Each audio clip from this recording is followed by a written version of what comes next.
Hello, my name is Hakon, and welcome back, all you fabulous fighting fantasy aficionados, for yet another riveting episode, I would hope, of Creature of Havoc, which is possibly one of the most difficult books in the whole series, or dastardly difficult, as I usually say. Because some people had told Steve Jackson after the ridiculously easy House of Hell that his books were too easy and he had to make them more difficult. So there you go. I know lots of people who've been playing these for 30 years who still haven't finished House of Hell.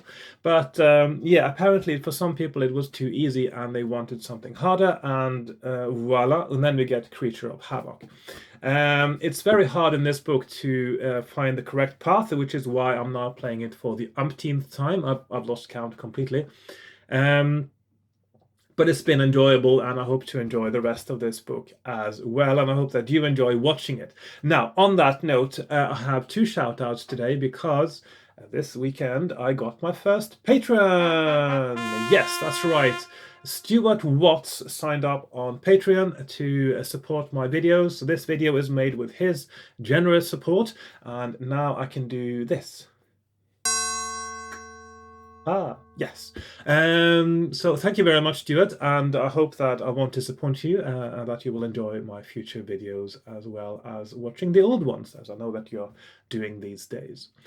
I have a second shout out because lately I think I've had several comments on my videos where somebody said that I found your video because I was watching Skeleton Crusader and he recommended my channel. So thank you very much, Skeleton Crusader. Now, for those who don't know Skeleton Crusader and you found my video first, I can recommend Skeleton Crusader because he makes very good fighting fantasy playthrough videos. Different style to mine, which is nice because it makes it more interesting when everyone's doing their own thing. Interestingly, of course, when I made my first fighting fantasy video, I didn't check if anyone else did it on YouTube. And one of the first comments, or one of the early comments I got on my fighting fantasy videos was somebody said that you and Skeleton Crusader make the best fighting fantasy videos on YouTube. So he's been doing it for quite a long time, and he's been doing it well. So I've not really watched. I've sort of very briefly watched one of his videos, but the thing is, I've been avoiding mostly watching other people's fighting fantasy videos because I don't want their choices, anything that I sort of accidentally see from the books they play to affect my own playthrough, I guess. So I want to do my own thing, and I want to approach these books from the point of knowing as little as possible, hopefully, about them before I start, except what I can remember from the books that I played back in the 80s. And I think I've sort of mostly passed. I think I'm really past the point where I did have some books later in the series than Creature of Havoc, which I didn't have. I had Midnight Rogue, and I did have Phantoms of Fear, but I'd never really played them. I bought them towards the end of the time that I was into the fighting fantasy books, and by then I'd actually really stopped reading them and started playing fantasy role-playing games instead, AD&D particularly, and also other things. So at the moment there is no, I don't have any residual memory now of any of the books that I'm going to get to later, which I think is great because I can approach them from a completely blank slate. But what I have thought to do is that once I'm finished with my playthroughs, that is the whole series, including the new books coming out next year, possibly, because it's the anniversary next year. It's the 40th anniversary of the series, and there will be something new coming out. Then once I finish doing that, I will also start looking more at what other people have been doing with fighting fantasy online, and I will also try to. I've decided I want to make links. So every time I will go through all my books, all my playthroughs, starting with A Warlock of Firetop Mountain, and I will find and link to all other videos I can find that have playthroughs of Warlock of Firetop Mountain and put it under my video, and the same with all the other ones. That's quite a project, but it's something that I have in mind to do in the future so that it's all linked together. Right, so Skeleton Crusader and Stuart Watts, you are my heroes today, and thank you very much. Right, so I think we should just get started because we do have a bit of a challenge ahead of us, and although I am prepared because I do have a cup of tea today, which is the drink of heroes, I suppose. Well, is it? Well, it is now. Okay. Right, here we are on my desk. I've got my supplies, I've got my cup of tea, most importantly, of course, and second most important, I got my book. Third most important, I've got dice. Actually, that's not so important because you can actually play these books without dice. You can just pretend you roll the dice. And I don't think that's a bad thing if that's how you want to play them. And then we have pens, paper, and a pencil, and we got lots of maps because this one is also being quite complex in its structure. It requires a lot of mapping, and looking at these maps, I've been through quite a few paragraphs now. I'm just wondering how much is left. How much is left? Okay, so let's talk a little bit about the story now, because I will assume now that you have seen one of my other episodes, because it's a little bit weird, isn't it, if you suddenly start watching episode 13 or whatever it is now of a series and without having watched any of the previous ones. So if you want to know what's happened, you have to go back a little bit previously. So there is a background story which tells you some clues and possibly some wild geese for you to chase as well about what's been happening in the backstory. So in this book, I'll just do it very quickly. You are a monster, a creature. You don't know who you are, where you are, what you are, or why you're there. And when you start out, you're very confused and you don't even understand what people are saying. You don't understand what things are. It's like you're waking up from and can't remember in a way as well. It's like amnesia more than anything else. You may or may not be a result of a magical practice known as Maranga, which is something that is done by a wizard called Jaradan Ma, who is the antagonist in this particular story. Or at least so we think. We haven't actually met him yet, of course. We should meet him at the end, presumably. And Maranga involves combining two creatures into one, and the idea is by magic. And the idea is that by doing this, you can imbue the new creature with some of the strengths of both of the initial creatures. And by doing this, you can potentially, hopefully, at least that's part of the plan, doing this, create a kind of super creature that will be unbeatable in combat. You can win wars, you can conquer the world, etc., etc. Of course, Jaradan Ma's aims are much more sinister than that because he knows about the elves, where they live, and about the vapors. Now, the vapors are a kind of a magical spirit creature that is born of the elf queen. Because as a sort of a half elf, half god in a particular ritual during the initiation of a new queen. And in the case of one queen whose name I can't actually remember now, but it was a nice elvish name, there are three vapors that were created because she was so lovely that three gods appeared at this particular ceremony. And so they have these vapors, which is a kind of a gaseous form that is kept in a flask, and they can be used only once during the reign of a queen, which I suppose is quite a long one as well, to benefit her people. So it's a kind of a special covenant between the gods of the elves and the elves, I suppose, this particular arrangement. It makes for a nice, quite an interesting sort of mythology, I suppose, which I quite like, because this book has something that lots of the other books actually lack, and that is coherent world building. And if you've watched any of my videos on writing a game book, you know that I'm really into coherent world building. Okay, so 3 vapors, and those were the vapors of reason, the vapors of tongues, of languages, and also the vapor of magic.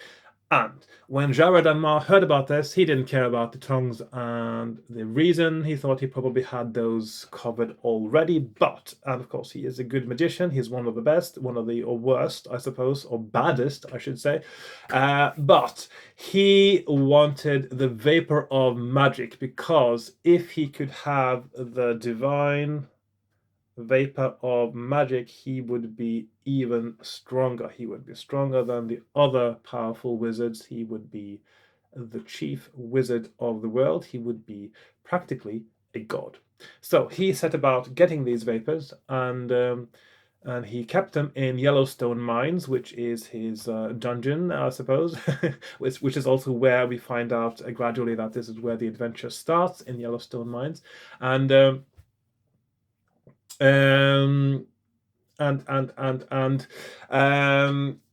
many adventurers are then sent by force or by free will, by promise of reward or by promise of punishment, into the dungeons to retrieve the vapors. And as you journey into the dungeon, which is a part that I've played so many times, I'm not going to do it again now because I've been everywhere and done everything, you come across the vapor of, first, the one of reason, which gives you free will. Before that, you are a creature with instincts and you can't control it yourself. So when you are told you can turn left to right, and then you're just told roll a die, and the die is the one actually deciding which way you go. Also, you can't meet a hobbit without eating it, basically. Anyway, so you get the vapor of reason, gives you free will, and then later you also get the vapor of tongues, which allows you to understand what people are saying, which until then just sounds like pure gibberish.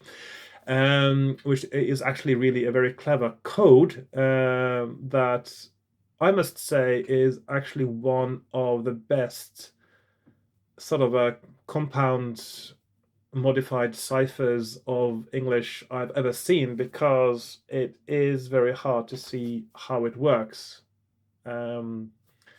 So yeah, it's quite a clever way of doing it. So, and also it makes it relatively easy to read once you know how it works. So yeah, very clever.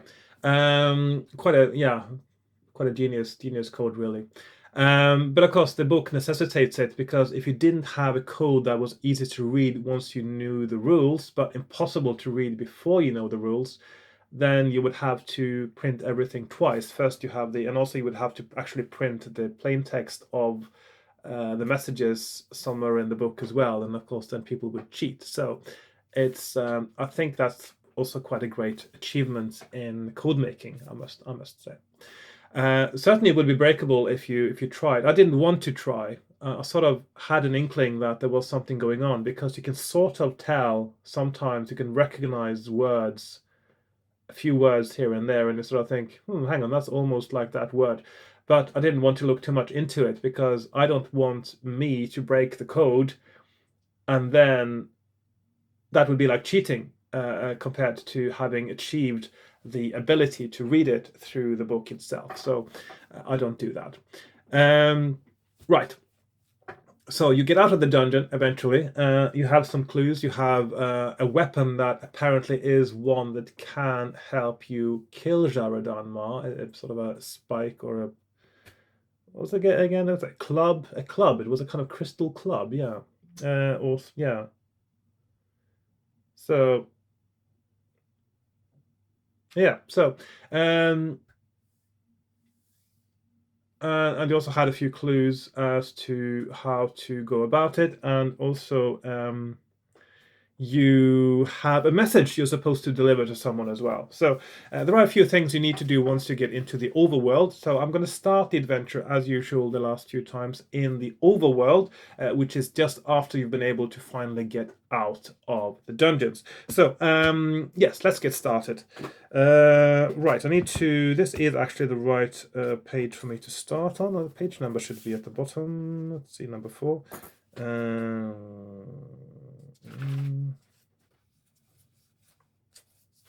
So this is the dungeon number 1, number 2, number 3. Done with those.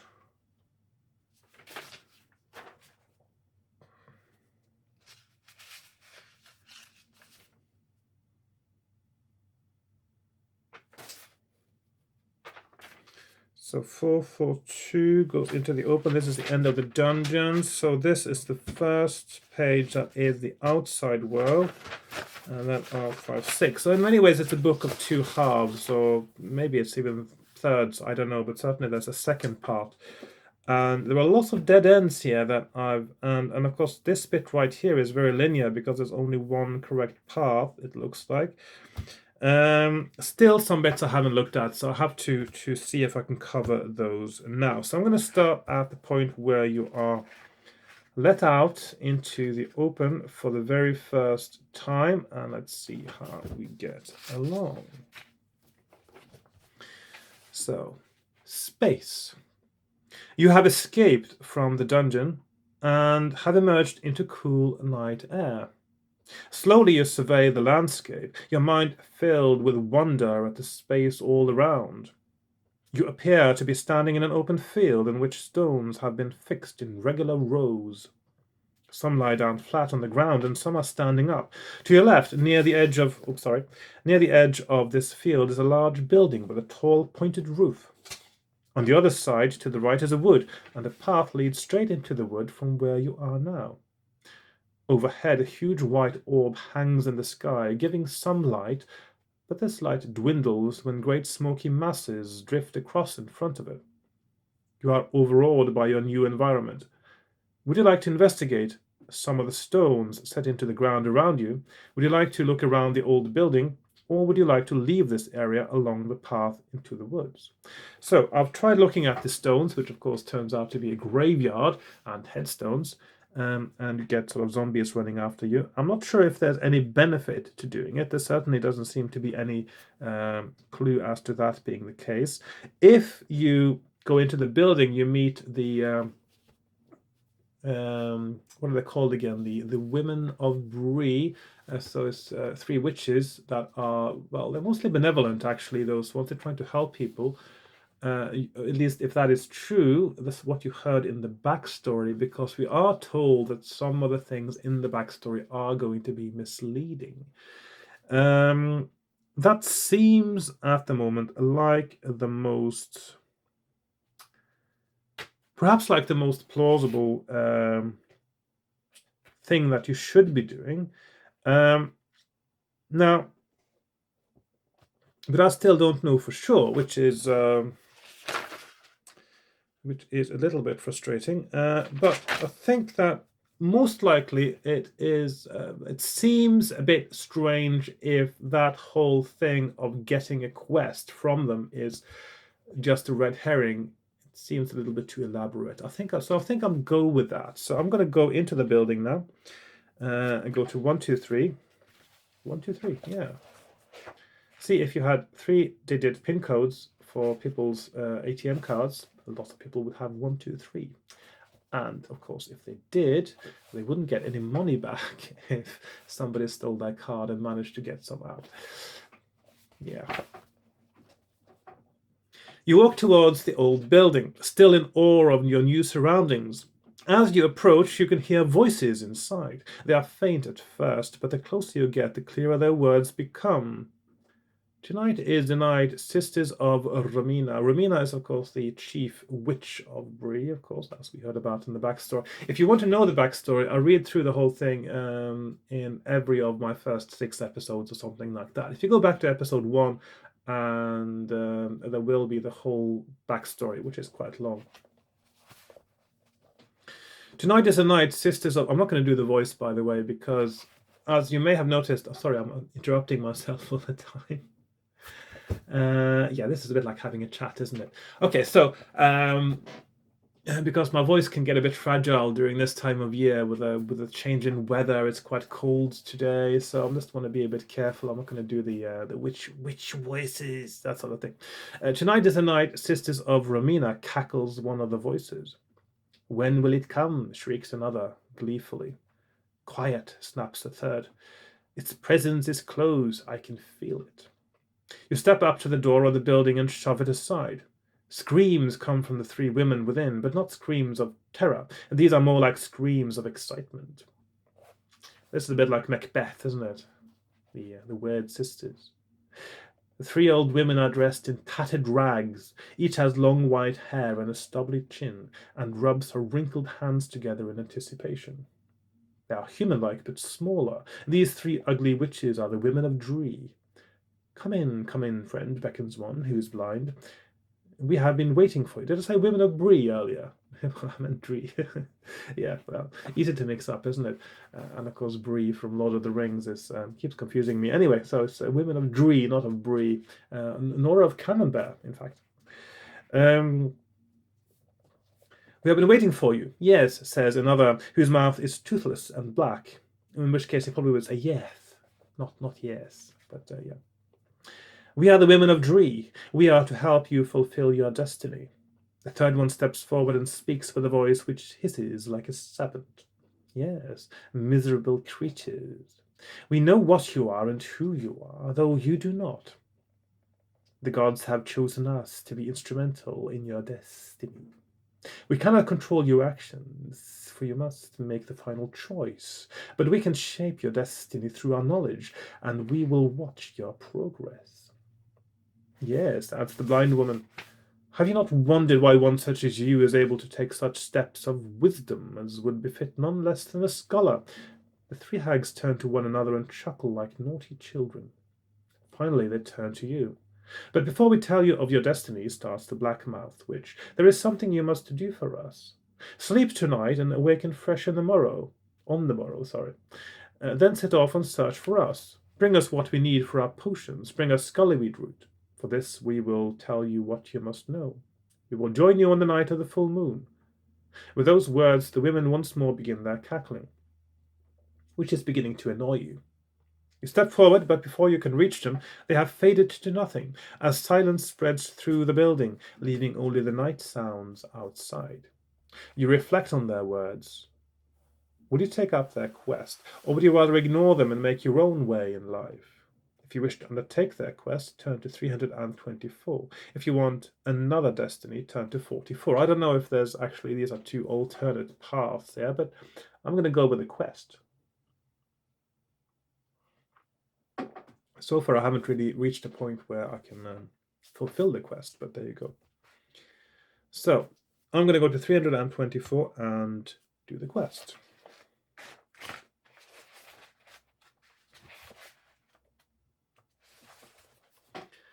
As you settle down to sleep in the run-down old building, you reflect on the words of the witches. You must find for them scullyweed roots from a plant you have never seen before. However, this task does seem to arouse your interest, and you are aware that something of yourself is developing. Your mind goes back to the blind wizard in the room and how you would never have been able to undertake a task such as this if you now felt as you did then. It is almost as if you are developing wisdom. This notion occupies your thoughts and you drop into a disturbed sleep. When you awake the next morning, light is streaming in through colored glass in the windows and you heave yourself to your feet. A fresh meaty meal is lying next to you and you eat it. You may add 8 stamina points if you're able for the rest of the food and 2 luck points for the encounter. You may now set off. Will you head north, south, east, or west? And this is where I just moved on to a second page because you suddenly can travel in 4 directions, which means I wasn't sure where this would fit into the other map, although it does seem like it doesn't really go that far. And so far, I haven't really. I mean, I know that going east sort of leads you back into the same path that you get to if you go into the forest. I'm still not sure if any of that path is worth it, or if you can get to the endpoints of it in an easier way and safer way and more productive way. And there are 3 directions now I haven't really been. So I've gone west once, and then I went did something else. I haven't been north, I haven't been south, and I have been east. So what should I start doing, you think? Should I start going south? I want to do something different this time. So and also, I suppose this is a good place to have a sort of a save game point. Yeah, I'll just next time I might just tell the story of how I met these and how I was given a quest. So I'm going to go south from here. Let's see here. Just a short distance south of the building and the graveyard lies the peasant village of Coven, whose inhabitants live in constant fear of the evil that surrounds them. The growing power of Jaradan Mar and his ruthless henchmen, and the devilry of Dree, haven of witchcraft. Its buildings are basic, and the main route into the village is dusty and bumpy. There is nothing to suggest anything but poverty. As you follow the trail, villagers are going about their daily business ahead of you, but when they see you, they rush quickly away and hide in their wooden shacks. Eyes watch you from within their hovels, but no one dares venture into the street. Some of the huts have signs above them. One reads provisions, and another reads medicine man. Will you see what you can get in the way of provisions? Visit the medicine man, or will you leave Coven along a street leading west? So, we have. Okay, so is 3 options. I'm going to put them down like so. 1, 2, and 3. So we have 32 provisions. Now, it doesn't seem like you really need to get much in the way of provisions here, because there are so many opportunities to get stamina back. And when I started playing this game, I was also reducing my stamina by 2 every time I lost a round in battle, but you're supposed to lose just 1 stamina point because you're so tough. And you're a big, strong creature.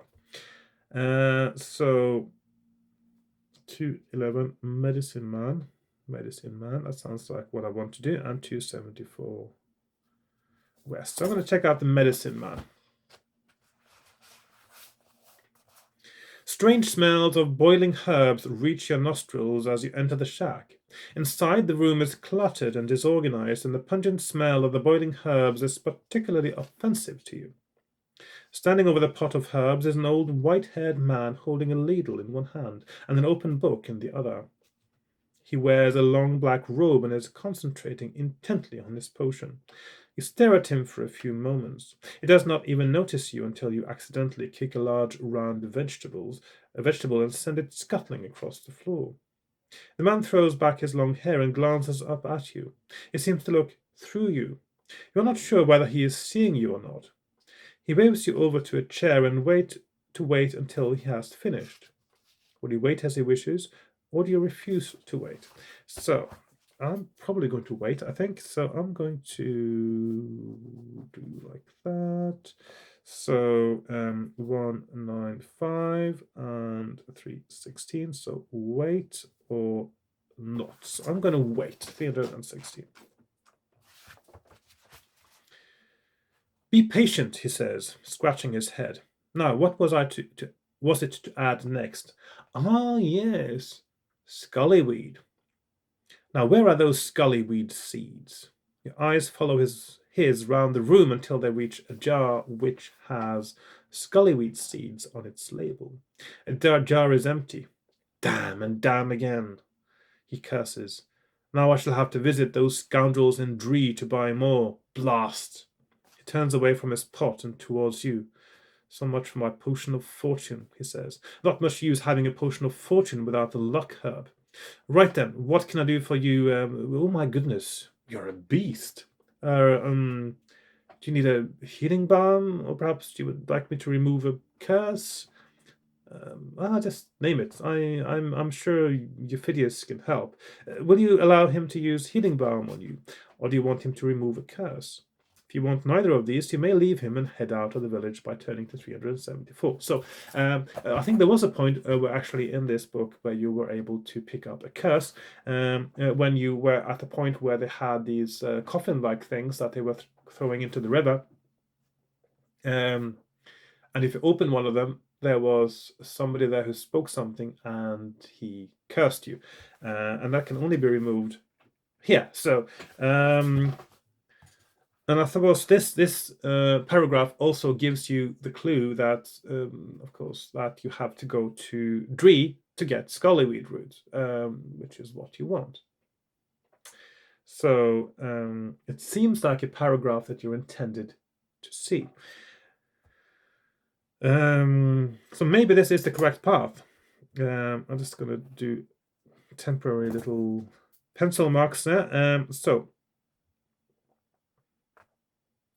But I don't need to remove a curse, and I don't need healing. So I am going to just go with the last option. I'm just going to put these options down here now. So 374,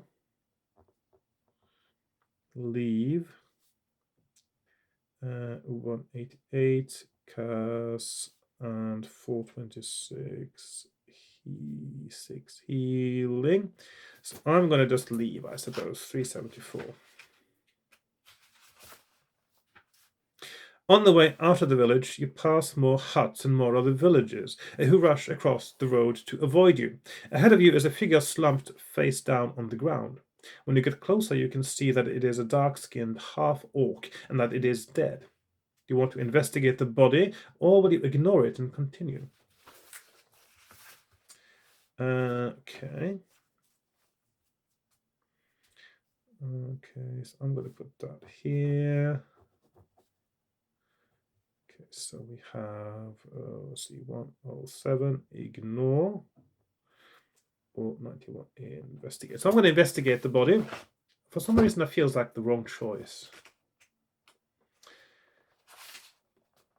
There are 3 gold pieces lying on the ground next to the creature's body. You may take these with you. Now, do I have any gold at all? No, sorry, my character sheet is a bit of a mess because I've been using it for so many playthroughs now. I don't think I have any gold, actually, so I'm going to put gold 3.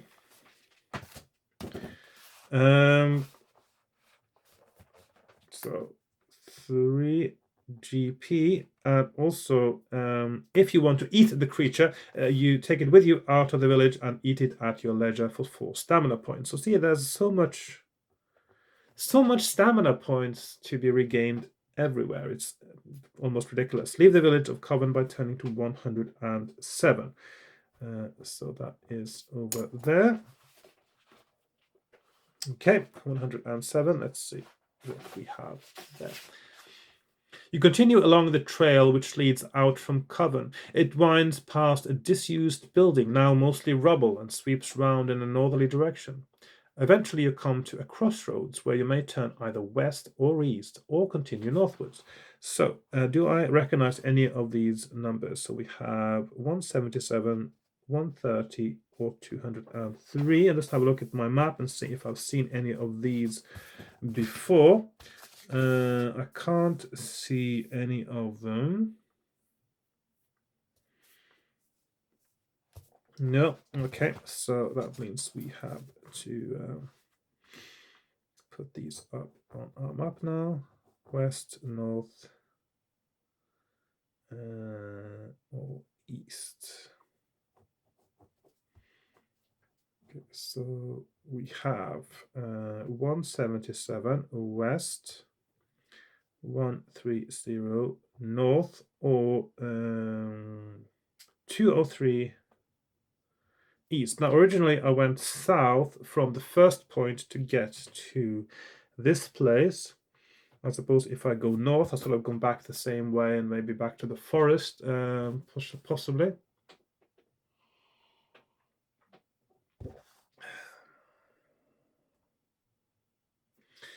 And so maybe I should try going east.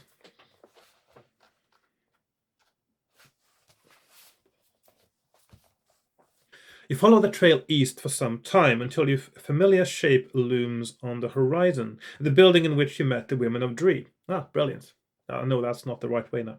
You realize that you have retraced your journey, so you decide to return to the crossroads. Lose 1 stamina point for the wasted journey. So, east is not anywhere you want to go. -1 stamina. I'm not sure if I even bother putting that on my sheet because, I don't know. Okay, I'll just put up then 22. So that leaves west or north. I'm going to try west in that case. It's always nice when you can eliminate an option as one that you know that you're not taking. The trail leads to a small copse growing on a solitary hillock, which is the only noticeable feature of the otherwise flat countryside. When you reach the hillock, you can see a face of bare rock. Set in this rock are a number of small cave entrances facing the trail. In the center of these, backed up to the rock face, is a hut, and smoke drifts lazily from its chimney. Someone is at home. Looking out westwards, beyond the hillock, the ground is flat for as far as you can see. Your eyes scan the inhospitable wastes of the windward plain. Nothing about its bleakness looks inviting. You turn your attentions once more to the hut.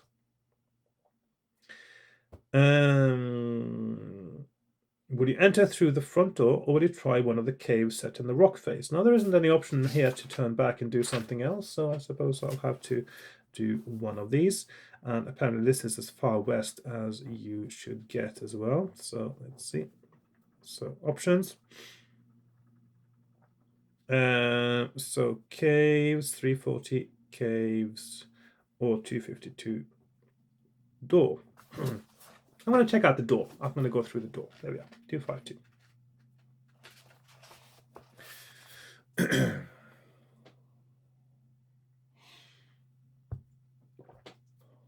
You enter the hut and find yourself in a room decorated with intricately woven cloths in rich colors, which hang from the walls and ceiling, making the room itself dark and mysterious. A long, thin stick smoulders in a brass pot, which stands on a table at one end of the room, and as it burns, it gives off a heavy, perfumed smell. So, incense, that's nice. There is also a pack of cards on the table, next to a clear, glassy orb. You can see the hanging cloths behind the table rustling, and a voice breaks the silence. So this is some kind of soothsayer, apparently. So who calls on the powers of Rosina of Dree? Who wishes to know his destiny? Speak. You wait and watch as an old woman, plump and stooped, shuffles out from behind the curtain into the room. She is dressed in brightly colored robes, and she sits down behind the table. She squints as she tries to focus on you. Far from your home you have come to speak with Rosina, she smiles, and much further have you yet to travel. Now you have found me. I may guide you to fulfilling your destiny, but will you pay my price? She will read your fortune, but only if you have money to pay with. She will charge 2 gold pieces. If you have the money, turn to 11. If you wish to fight the woman, turn to 151. Otherwise, you may leave by turning to 386. So, we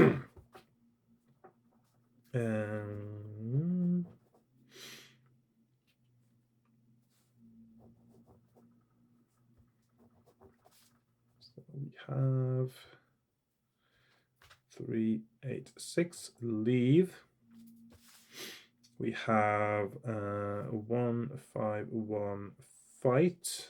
Not going to do that. 11. Pay. So I'm going to pay 2 gold pieces because I have money. Thank you, she smiles, depositing the coins deep in the folds of her clothing. Now we may see, so I'm going to put -2 gold there. It doesn't actually say that you are supposed to reduce the gold by that much, but it's sort of implied, isn't it? Thank you, she smiles, depositing the coins deep in the folds of her clothing. Now we may see what fate has in store for you. I will shuffle the pack of fate, and you must tell me when to stop. She picks up the cards and begins to shuffle them slowly, staring deep into your eyes as she does so. You grunt when you want her to stop. She then starts turning cards over. The first card is black, with the symbol of a question mark delicately drawn in its center. Ah, the mystery card. Rosina smiles. All is not as it seems. There are many things about you, your past and your destiny, that are unclear, even to you. Well, things about my destiny that are unclear even to you. I mean, seriously, that is the whole point of a fortune telling, isn't it? To tell your destiny because it is unclear to you. It's a bit obvious. She turns over another card. Again, it is black, but this one has a small yellow sun symbol in the center. Yes, light in the darkness. She is becoming engrossed in the cards. This is good. Your destiny may be attained, but fate will not be kind to you. It may not be easy. The next card shows a young pregnant woman in a coffin, and the next shows a cloak and wand. A mother deceased, and the mystic arts. Then surely must your birth have been one not of nature, but of sorcery. I must concentrate. She turns over another card, and this one shows a man lying on a cloud, pointing into the distance. The next shows a man with two heads looking in different directions. The geese, a mission to be fulfilled. You have been sent, but I also see confusion. I must look further. She leaves the cards and moves her crystal ball into the center of the table. As she concentrates on it, the glass begins to turn cloudy. An inner light shines from the ball and lights up Rosina's eyes. Sisters, she speaks, sisters of Dree, so it is you who have set this task. But this creature knows not of Scullerweed or of the dangers of... I see. But I may shorten the search. My aid shall help fulfill its destiny. The light in the glass fades and she turns to you. You have been set an unfair task, she says, for the blue-stemmed scullerweed grows only in the swamps of the Toadman on the southern shores of the Deedlewater. But even one such as you may not survive alone in these swamps. Without help you will surely die. I can offer you some help. Take the rope that hangs over there. It may prove useful. And may fortune sit astride your shoulders. You take the coil of rope and sling it around your neck and over your shoulder and turn back to Rosina, but she has left the room. You may add 2 luck points for the information. So, this looks good. So it's +2 luck and a rope. This still looks like this is the correct path for the mission that you have been given now. Which also means that, well, if you haven't picked up any, you can pick up some gold, I think, in the dungeon as well, but I'm not sure if you actually can. I'm not sure if you can choose the gold over something that you actually need. So I'm going to put the finding the gold on the orc as I'm going to ring that to show that that may be now part of this correct path. It looks like a correct path now. And it definitely seems like this is where I was meant to come. A rope, put rope there. Right, so you leave her hut and pause to consider what she has told you, then set off back towards the crossroads. So no chance now of looking at the caves. It might be possible to look at the caves first and the hut after, or the caves might just be a dead end or a trap or something. I just never know. Okay. 386. You head off back towards the crossroads and turn this time to the north. Go to 130. Okay, so now it's this little circuit there. 130. You follow the trail northwards, and by now it is becoming quite dark. The setting sun gives way to a bright moon, which is almost full. Eventually you decide to rest for the night, and you settle down to sleep behind a large boulder. The night passes peacefully, and you may gain 4 stamina points again. So that's +4 stamina for the rest. The next morning you continue northwards until you reach a fork in the path. The signpost stands by the side of the road. The way to the south is signposted to Dree, asterisk, asterisk. To the northwest, the signpost reads Coven, and to the northeast, it reads Bu Fon Fen. Bu Fon Fen. That sounds interesting. Would you follow the trail to the northwest, turn to 190, and that sounds familiar. I've not seen 190 before. No, that's 191.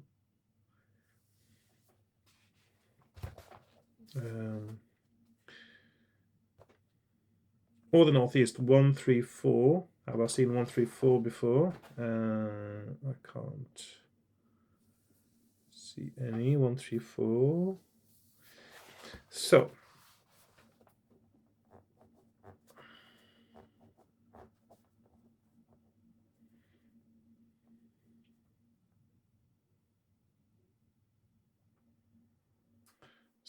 northwest 190 to Coven. I've already been to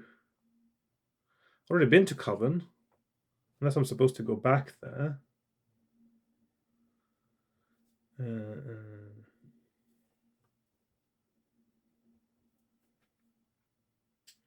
So 190 is Coven. Fun. So I'm going to go towards Bu Fon Fen, I suppose. Northeast. 134. Yeah.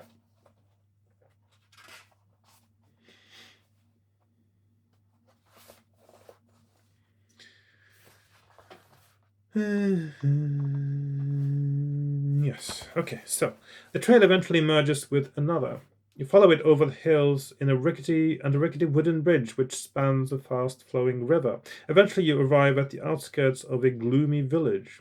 No one seems to take much notice as you arrive. It strikes you that all the humans seem to be aged women. They are a dirty lot wrapped in... This looks very familiar. Didn't I see this before one time? Just wondering, is this not similar to... I don't know, it looks familiar, but I don't know. If I find a paragraph that I've noticed before, then eventually I'll just have to merge my maps, I guess. Okay, so all the humans seem to be aged women. They are a dirty lot, wrapped in tattered shawls, and they spit and scratch as they talk to one another, ignoring the scenes of chaos around them. Also, it is possible, by the way, it is possible that this is because there seems to be two different paths now. One concerned with the mission given to you by the women of Dree, and one if you choose not to take it, which means that the exact same locations might actually be covered by two different paragraphs that otherwise look quite similar. For the most part, but it would have different numbers. So it is quite possible that this is actually a copy of a paragraph I've been to before, but I went through the other path of not having taken the mission to find Scullyweed route. So yeah, this is a done thing in several fighting fantasy books, and it makes sense.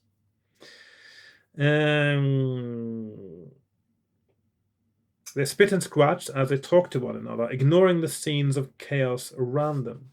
For the other inhabitants are a cacophony of strange creatures, hunchbacked, misshapen, mutilated, wretched things that grub about in the dusty gutters, looking for scraps of food. Some hop, some hobble, some cannot move at all and are dying in the street. I've definitely seen this before. One legless creature pulls itself towards you by its hands and grabs your ankle. Its bleeding fingers are inflamed and septic, and you quickly kick it away. An ugly old crone comes from a hut and flings a bucket of stinking sewage into the street. Immediately, the contents are being devoured ferociously by a dozen of the accursed creatures. Definitely seen this before. The sight repulses you. Looking around, you notice also that the place seems to be unnaturally dingy. The prevailing color is black. All homes and clothes, even the creatures, are black. Dust hangs heavy in the air and is continually being stirred up by the filthy creatures which live and die in the gutter. It is with some reluctance that the sun shines at all in the cursed village of Dree. But your anonymity is comforting. You continue towards the center of town, where many of the old women are milling around the street market. By the side of the market, performers are showing off their acts. You head towards them, but before you reach the market, you hear a woman's voice calling to you from behind. Will you stop to see what she wants? If so, turn to 210. If you want to continue, turn to 35.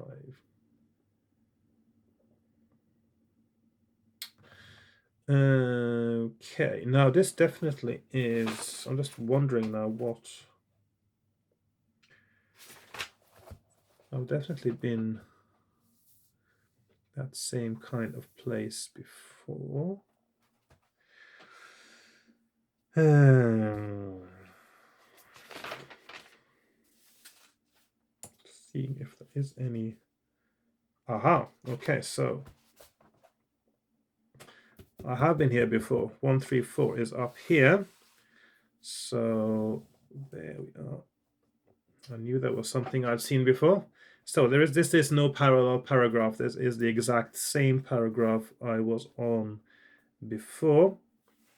This is all part of the same one here. So I'm just going to do a double square to show that I've got that twice now.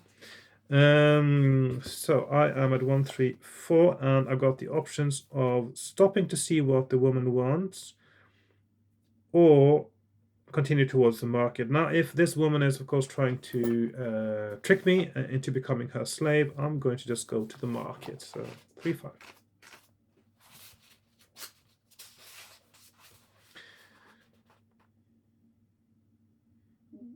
The old woman can hardly walk, and you leave her behind as you head for the market. She wails pitifully as you ignore her pleas, but you have no wish to get involved with her. The sound of the market soon drowns out her cries. You wander around the barrows and begin to head for the street performers when a fat man comes over to you. He approaches you cautiously and whispers to you. Psst. Say, handsome, I got a little proposition for you. Want to hear about it? Come round here. He leads you round a corner to a secluded alley. Hey, I could use someone with your strength in my business, he says enthusiastically. It's not easy to go collecting all these cursing ingredients. I figure you and me could make a fine team. Well, he claps his hand on your shoulder as you both turn round the corner into the alley. Waiting in the alley are two unkempt, burly men who are holding a net. As you turn the corner, they fling it over you and pull you to the ground.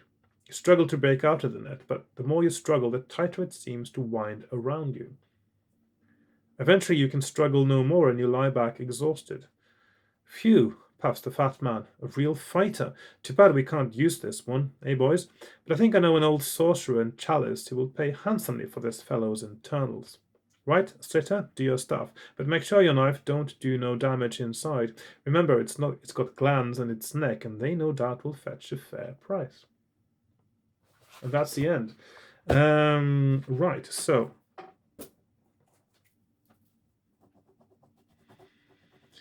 now I have only been playing for, well, I've been playing for less than an hour now. Usually in these cases I do the finger bookmark thing, and of course the logic is that I could make the same choices and get back to the same place, and the only change that I needed to do was to make one different choice, and I'm just saving time. It's not cheating to go back one step and see. So in this case I want to find out really if this whole Dree thing is a dead end.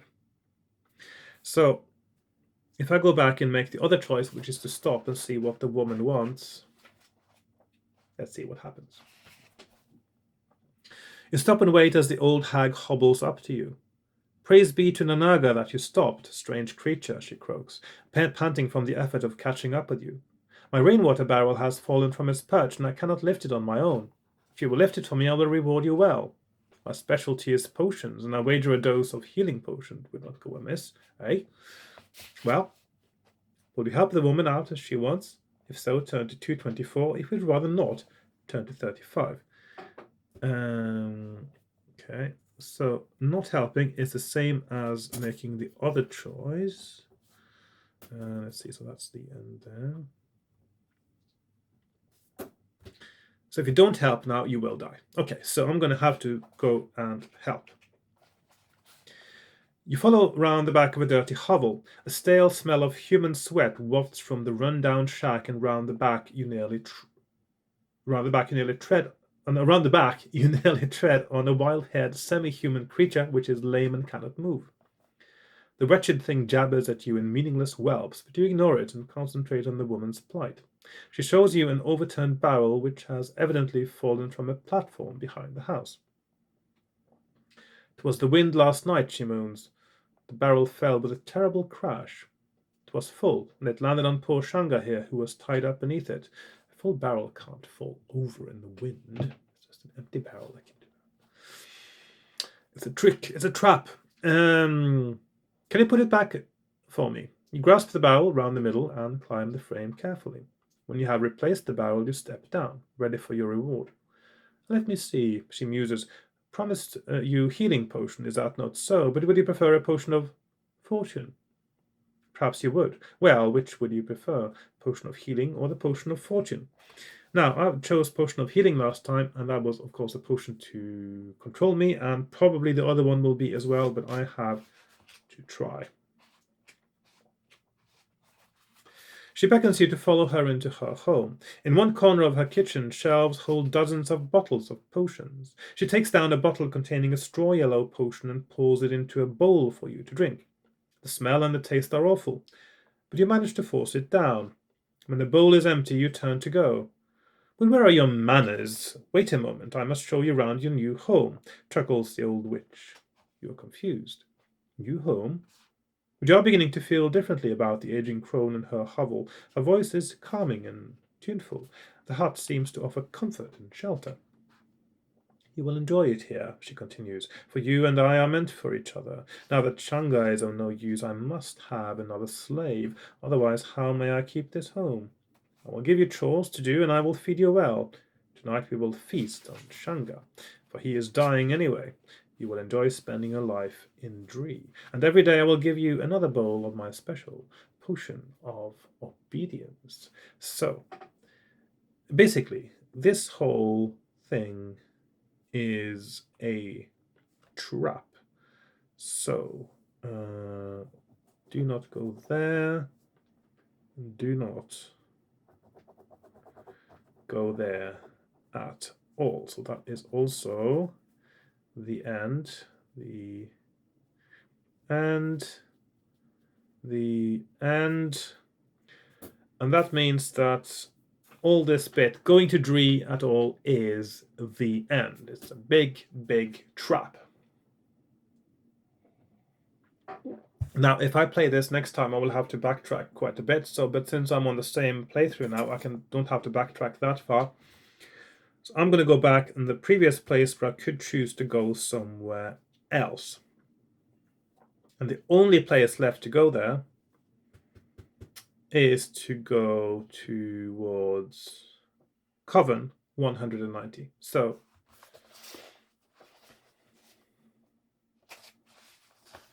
as you follow the trail, the vegetation changes. The flat grassland begins to be replaced by taller reeds. Okay, this is where I'm going because I'm supposed to find a swamp. Okay. The going underfoot becomes muddier until eventually you reach an area where bulrushes tower over your head. Will you continue into the rushes, or will you head back to the junction and take the northeast trail instead? So I've got the option now of going back, not going back, and I'm going to go 307 because I have been told now that this is, I'm actually needing to go into the swamp, and that's where I need the rope. So, 307. A trail has been cut through the bulrushes. Your heavy feet splash along the marshy trail until you reach a clearing. The going seems a little more solid, and you can see footprints, not human footprints, but the large webbed footprints of some unknown creature. From the clearing there are two ways on, one to the north and one to the northeast. Which would you choose, north or northeast? So, two options.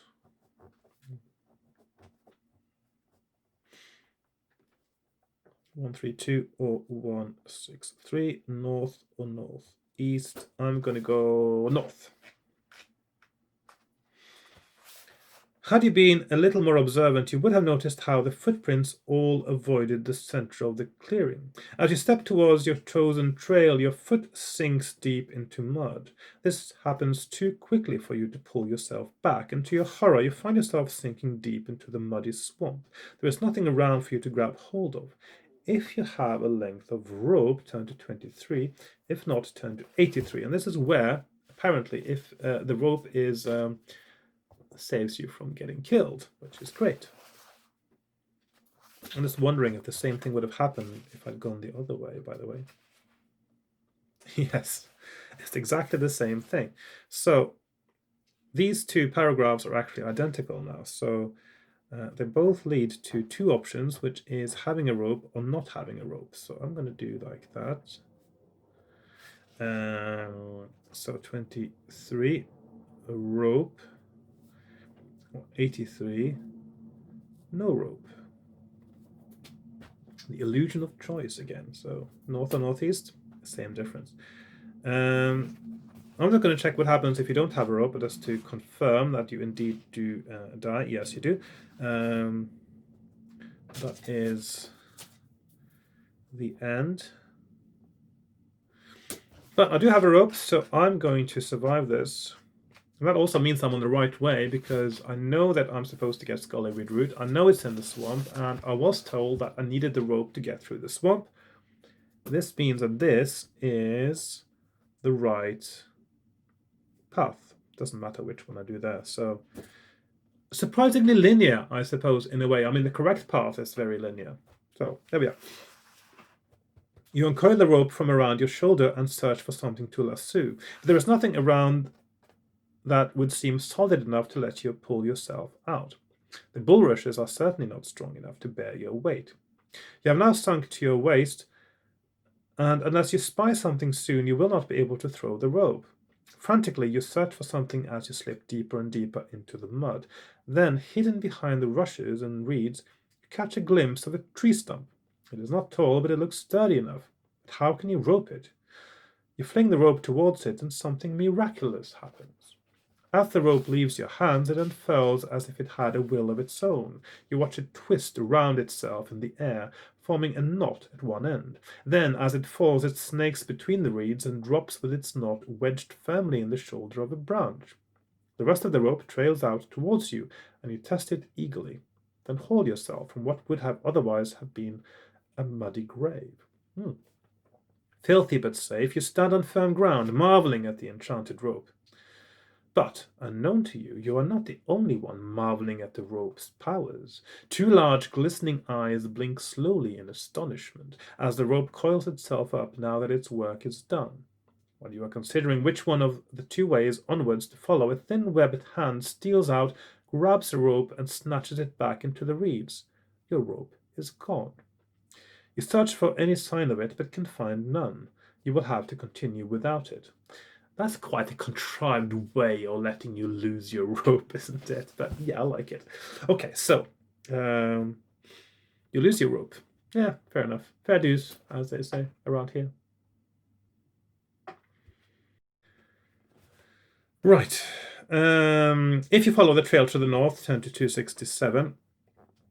If you make your way to the northeast, turn to 114. So now we have the choice again. And we have 267 north, 114 north east. I'm going to do my first choice again and go to the north 267. You follow the trail as it winds through the reeds. More than once a slippery swamp snake slithers across your path, but thankfully they have no interest in you.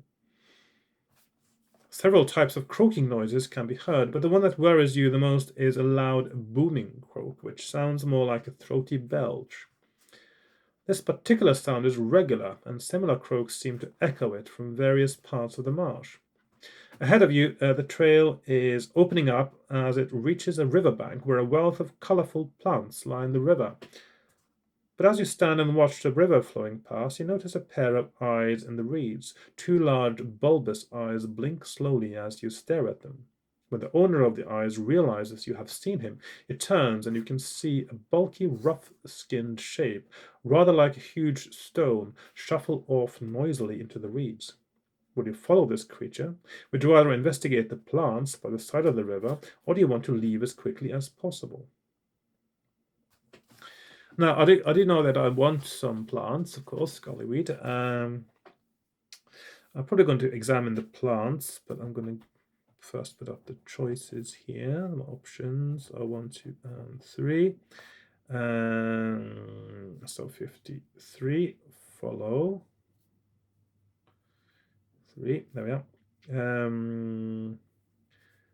18, leave, or 380 is examine. So examine. So I'm going to examine the plants, go to 380. The riverside is a place of great natural beauty. At least it seems to be natural, but there is always the possibility that someone has planted the colorful plants in their beds along the banks of the river. A tall green-stemmed reed is topped with coiled trumpets of purple flowers which hang down facing the river. These flowers are so beautiful that they have a hypnotic effect on the fish of the river, which are attracted to the water beneath the reeds and can be seen swimming beneath them. Another blue-stem plant has no flowers, but its glistening color is quite remarkable, and it has a strong herbal odor. Yet another plant has leaves which are perfect circles, red in color. As you watch, one of the leaves drops into the river. The leaf seems to have some purifying effect. As soon as it touches the water, all cloudiness is gone from the area around the leaf. The water becomes crystal clear until disturbed by the flow of the current. Another plant out of reach in the water has delicate flowers of silver. As the wind blows, the flowers whistle and tinkle together with an eerie, calming sound which makes you feel quite relaxed. You may, if you wish, gather a few of one of these types of plant before you leave. Which will you choose, and why can you only pick one? Purple, blue, red. Now, the plant I'm looking for is what I told you was blue. Hang on, give me a moment.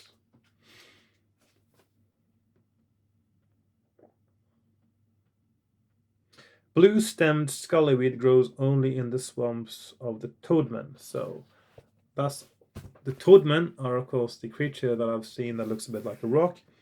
And blue-stemmed is the plant I'm looking for. The other plants are probably useful in their own way, but they are red herrings, regardless of color.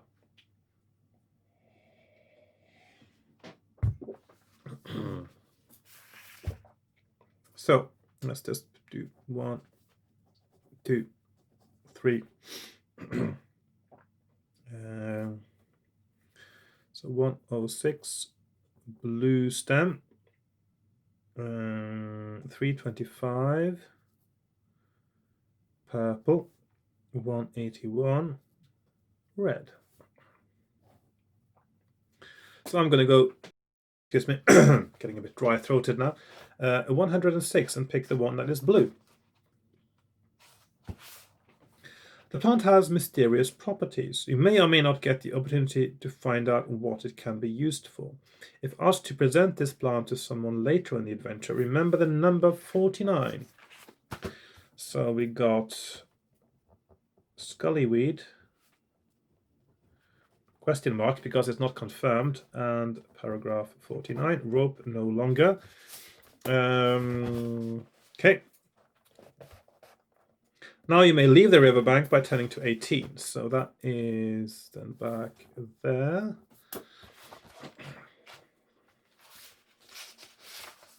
So I didn't meet a toadman after all. You turn to leave the riverbank, but something is not quite right. You came along a trail, but that trail has now disappeared. Where you had expected it to be is now overgrown with tall rushes, and the only trail leading away from the bank is one to your left. Yeah, this could be someone's garden, though, so they may have to punish me for stealing from it. So we'll see. Bewildered, you follow it until you reach a clearing. Turn to 315. At least it makes it quite linear, I suppose, in a way.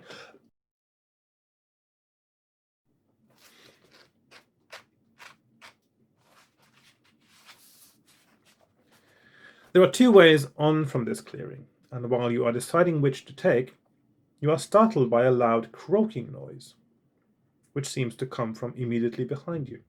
You spin round to find yourself facing a creature almost as large as you, with a huge head and a puffed-out body with warty skin. Its feet and hands are webbed. It opens a cavernous mouth and lets out a deafening croak, while its two glassy eyes blink slowly. In one hand it grasps a trident, and it seems to want you to back into the center of the clearing. But having seen the sloshy mud in the center of the clearing, you are not sure whether you are all that keen to oblige. Will you back towards the center of the clearing, as the Toadman wishes, or would you rather fight the creature? Well, obviously I'm going to fight it. I know what's in the center of the clearing, so...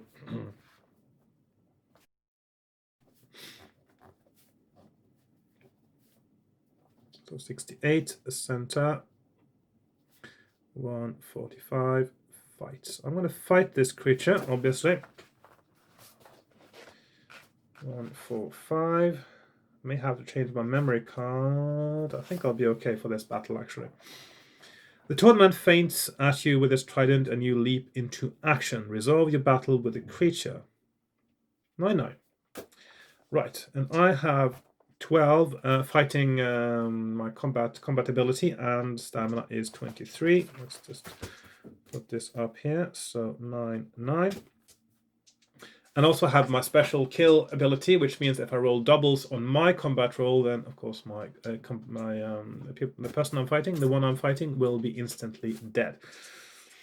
So 3 skill point advantage. He rolls 9, I roll 9. So that's my first hit. He's down to 7.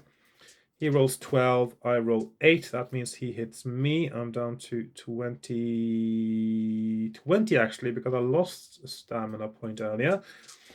He rolls 8, I roll 8. He's down to 5. He rolls 11, I roll 11. He's down to 3.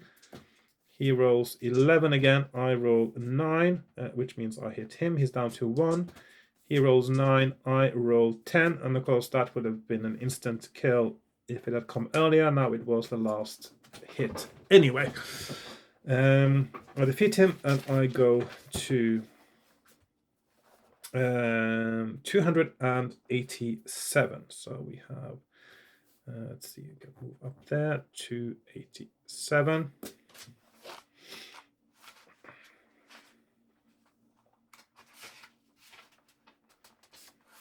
As the Toadman staggers and falls, you see more of the creatures hopping out from the reeds. What can you do against so many?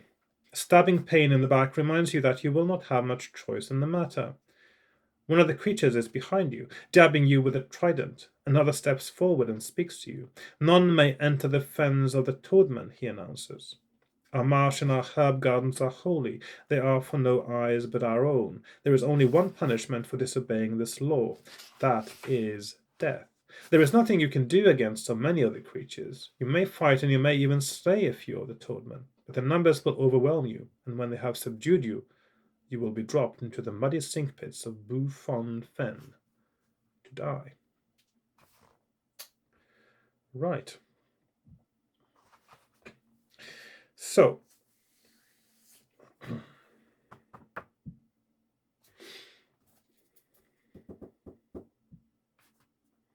Bufon Fen, which of course means toad marsh, because Bufon is from buffo, meaning toad, and the word buffoon, of course, is from buffone, which means big toad in Italian. Anyway, that means that I am actually dead, and that was the... so I don't know then what I'm supposed to do. Maybe I'm supposed to actually go after that Toadman before I pick the flowers and sort things out before I pick the flowers. Right, I think that's a good place to end it. What I might do now, however, is to, instead of going through all the same thing, I'm just going to go a few steps back next time and see if I can move on from there. I will sort of try to do a recap, I guess, when I get to it. Right. There we are. That is the end of it. That was quite an exciting playthrough, I think, because today I discovered a lot of new things that I hadn't seen before, which is always interesting. Thanks again, of course, to my patron and to anyone else who supports my channel by watching, liking, subscribing, or buying me a coffee as well on Buy Me a Coffee or on ko-fi.com. Yeah, I think that's